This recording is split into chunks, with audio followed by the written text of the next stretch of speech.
climactic like win I've ever seen. Like it wasn't even like it's I hate PvP because it's not good for finals. It's good for like just making your way up. But like I would have liked to see like a Zerg versus Protest in the finals. Hmm. But you can't have everything you wish for. So No. so Huck and Kiwikaki in the last game. Kiwikaki, as I recall, went for Four-Gate. Four-Gate got the pylon in the Zelnaga watchtower on Blistering Sands and went to the back door of Huck's and tried to go in that way.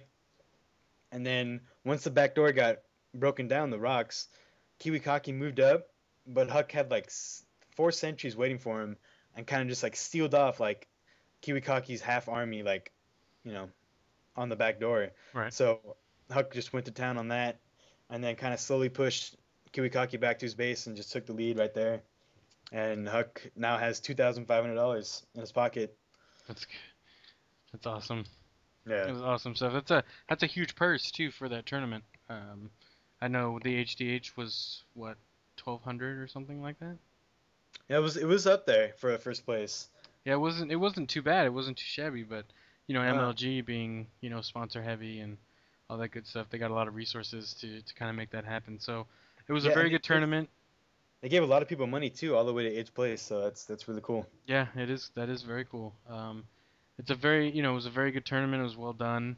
Like we said, the commentating and stuff was all great, and got MLG kind of did their homework and got what people liked about the whole community and kind of put it together. So from from what we hear, it was a very successful thing, and we hope there's a lot more to come for that for sure. Um, For sure, yeah. for sure. So, do you wanted to go over some of these patch notes? I know that there's a patch coming out pretty I soon, did. and we'll go over some of this stuff and see what Blizzard has in store for us in the next couple days. I think actually I think there's news about it coming out in September, Oh, mid-September. September. Okay. Yeah. It's a pretty good release, pretty close. I know they're working on Oasis, which as a Zerg player I couldn't be happier about. Oh Hopefully, yeah. hopefully they'll make it a little bit more friendly for us. I mean, it's just right now it's You can't really expand. difficult. No, can't expand. I have to. Normally any Zerg player gets that map. You just kind of have to play one base muta, Yep. which is really difficult when the other person who knows enough about the game knows that it's really hard to defend the expansions and on that map and basically is ready for a one base muta. So I'm not gonna say it's imbalanced, but it's kind of we're at a disadvantage definitely with the natural being so far away. Yeah. So I'm excited about that.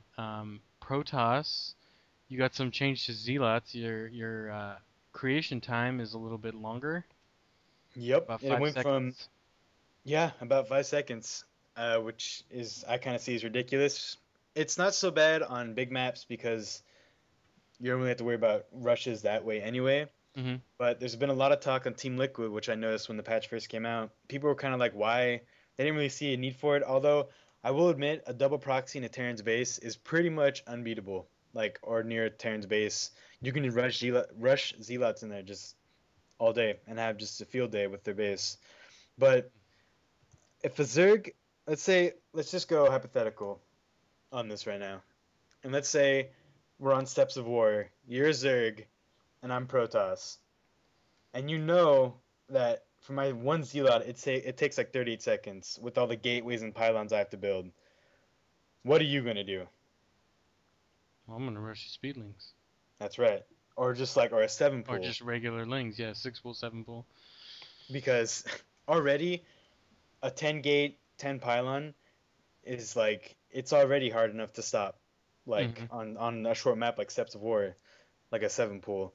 So I really don't like what they did from the 33 to 38 seconds. Um, because we'll have to see how it plays out. It might be fine, but I'll have to do some testing how long it takes for like a zealot to get out there. By the time someone like has a seven pool or six pool up, I don't know if I might not have enough to even do anything, which Right. which is pretty scary. And also the warp gate cooldown is increased from 23 to 28. Really not that big of a deal. Four gates are still going to be powerful. Hmm. no matter what they do. So I don't. I mean, whatever. It's really not. The Zealot is the biggest thing I probably see. So the whole reason for Blizzard doing this also is because they claim that the Zealot rushes are too powerful, and it they kind of people are winning based on I'm just gonna start rushing. It'd be like playing a Zerg who all they do is just six pull the whole time. Yeah. So how do you feel about that? How do you, being a Protoss player, do you feel that Zealot rushes are, I mean, objectively, right? Not looking at quit nerfing my race, but Yeah. um, Although we have been nerfed every patch. Just yeah. saying. Just saying. here, Just, just here we saying. go. um. Well, the only thing is that like when I went to Team Liquid and I read because that's what I do before I overreact. I go to Team Liquid, because that's what Team Liquid's there for, to see, to get your questions answered or whatever. And I wanted to see what they had to say about it. And a lot of people were upset with the Zealot change because it seems like they're catering to like Bronze and Silver League and kind of Gold League where people all they do is rush because they don't Right. really like to do anything else. And which sucks because if they cater to Silver and Bronze League, they might hurt something up in Diamond where people are actually like really innovative with their stuff Hmm. and they could hit you with something that you're not ready for. That you know, like a 5 second window that you don't have a Zealot out and that's game. Right. Which is I don't really want them catering to Silver and Bronze. I mean maybe if there's something that like is so ridiculous that no one in that like league can stop, which I don't think rushes are. Maybe they just have to they just have to get better. They're bronze silver. You just have to like watch replays, go to live streams, get help is like the number one thing to do. Don't go on the forums and just cry about since you can't beat a rush, it's overpowered. You just gotta scout, you gotta watch replays, you gotta go to forums, get questions answered. There's Hmm. a whole big community out there, for people who, get beat a lot and they can get help. Like live streams, I watched Tozar's live stream and that basically probably got me from like a gold, a gold Protoss player to maybe like a diamond or maybe platinum because the stuff I watched him do, like his stalker micro. So helps out there. Don't just go to forums and start saying oh nerf this, nerf that because you might hurt something that shouldn't really be hurt. You know what I'm saying? And there's stuff too. There's a lot of things that you can do too in terms of just your own playstyle. You can practice macro, you can practice micro. A lot of those people that you find on forums who cry about imbalance or, and I'm not going to say that there is no imbalance. There is, Turn. yeah, Terran players. But you know, there are things. Micro can turn the tide of a battle really quickly Oh yeah. regardless of unit comp, regardless of anything else. If you have micro and you're able to use a particular ability, we saw in the MLG in that sock game with Holy Droopy, man. he put down some amazing storms that kind of kept him in the fight, even though he eventually lost just because he got overwhelmed. But there were a couple times where he actually should have lost probably about 20 minutes before that, but he laid down some really perfect storms and kept himself in the game. So there are little things like that that people also it takes time, right? People need Yeah. to invest the It time in takes a doing lot it, of time. It's It's not something just you can pick up. right. It's just like, any other thing that you try. It's you gotta continue to work at it, and there are a lot of people who just they're not maybe willing to put in the time or could be WoW players and just Yeah. hoping that Blizzard reads the forums and decides to nerf classes like they do in WoW. So we'll see how that works out. I honestly I don't know if I'll necessarily be affected by this change in terms of the increase to Zealot and Warpgate. I think being a Zerg player who likes to fast expand, who likes to kind of macro up at the beginning anyways, I'm really less concerned about, I'll scout over and hope, generally always see one or two Zealots anyways. But as long as you're over there in your base, I'm not necessarily too concerned about it at the moment. Mhm. So I'm working on droning up and getting some other stuff going. So I don't think necessarily for myself it'll be a little, it'll be any different, or anybody else who kind of plays that style. I really think, you talked about it with people who cheese and people who are into that kind of rush style of play. I think you'll see a little bit of difference in that aspect of it, but in the overall, I think it's I don't necessarily see it as being a huge like you know race crushing kind of thing. So and I don't think anybody's claiming it'll be that anyways. So Yeah, and we also have to see how it works out. I mean, it might just be something that's not even that big of a deal. It right. it could be just oh, I have my zeal out there. I'm good. It's Mhm. just we have to see how it goes. Hopefully it doesn't do anything too bad, but I'm sure it won't because the bounce people. I will give him this. The bounce people at StarCraft 2, David Kim, which is by the way the lead balance person, lead balance guy. That guy knows what he's doing. I mean, it's David Kim for God's sakes. That They're guy. gonna nerf that guy.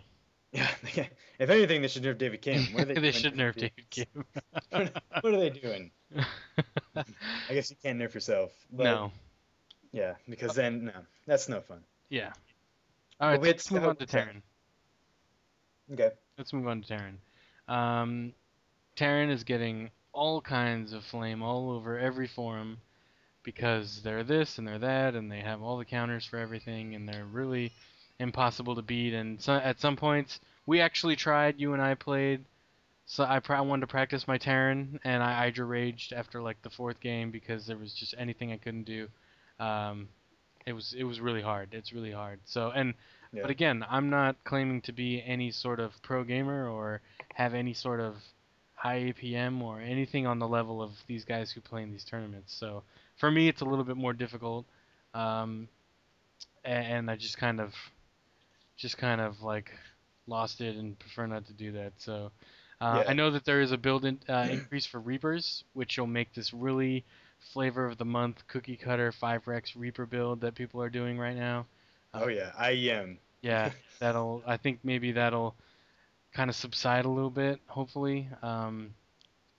And that's a really I don't even know how well it works against Protoss if it works at all. Probably not because of stalkers if you can get Soccer is so good. Yeah. against Reapers. So against Zerg, it's really deadly. I was able to hold it off, I think, in one game that we played, but one of the other ones, I think maybe you were a little bit more on top of it than you were the first time. Yeah. So Terran, like I've noticed with Terran, it takes a lot of APM to manage, which I give him props for because that I it takes a lot of APM to manage Terran. And that's another thing. Like we don't claim to be like the best. We're just two average players who play like just for fun. We play. This game's for fun. We just play it. Don't think we're sitting here trying to tell people how to play or whatever. We're just two guys. Just talking. Um, give some but tips. yeah. That's your opinion, sir. I'm great. Okay, I am great. That's why I beat you with one Reaper last night. No, I'm just kidding. Whatever. All Just right. kidding. Whatever. I will Hydra rage this broadcast right now. Um, That's it. alright. I quit. You're dismissed from Yeah. life. And Uh, also, I think a thing you should be like really happy for is the siege tanks. I am The siege very tank nerf. happy about the siege tank nerf. Hydras actually can put up a fight now. Hydralists Yes, are actually a go to unit for siege tanks now. I'm extremely. It's what if the damage is down from 50 to 35, right? Yeah, and plus 15 to armored. So that means it's gonna do the same damage versus armored, Right. but against light units, it's It'll be doing like better. wait, yeah. Instead of 2 shots for killing a Hydras, it's taking 3. Yeah. So that's actually really really good. It actually So is because it gives me time to get my hydras in range and one shot a tank. yeah, there you go. So, and I'll only lose maybe a couple hydras instead of losing 30 to one Yeah. tank, which is a little ridiculous. I don't know about 30. It seems like 30, trust me. Um, let's see. Let's see what else. We got some different upgrade stuff going on with Terran. It seems like the splash damage also to tanks got a little